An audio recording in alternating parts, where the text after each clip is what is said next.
Hi, this is Joe Castro. I'm a Salesforce Certified Technical Architect and the Chief Architect at Aperio. Today I want to talk to you about when you should customize in Salesforce. If you take a look at the image below, I've classified things on two axes: impact to the business and complexity. Let's look at low-hanging fruit first. While these things aren't very complex, they may or may not drive significant value to the business. A great example of something of low-hanging fruit would be a button click that launches a custom Visualforce page or Lightning component these days that expedites data entry for several objects. Now let's look at differentiators. Differentiators likely are going to be very complex, but they also drive significant value to the business, so should be considered as a good candidate for customization.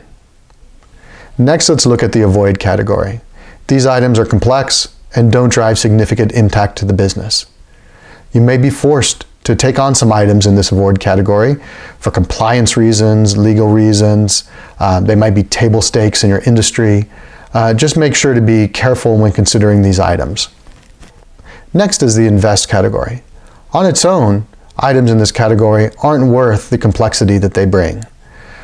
But if you take a longer-term view, things that you build in the invest category become assets that allow you to drive value across regions, businesses, or other functions.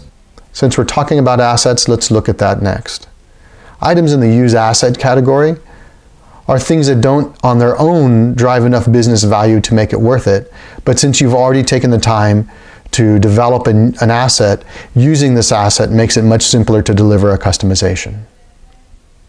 Next, let's look at the backlog category. While these items aren't so complex, they don't really drive a lot of business value.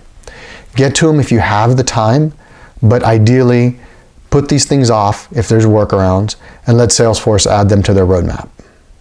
I hope I've given you a few ideas today of how to categorize your requirements in order to determine what are appropriate customizations in Salesforce and how to prioritize those. Thank you for your time today.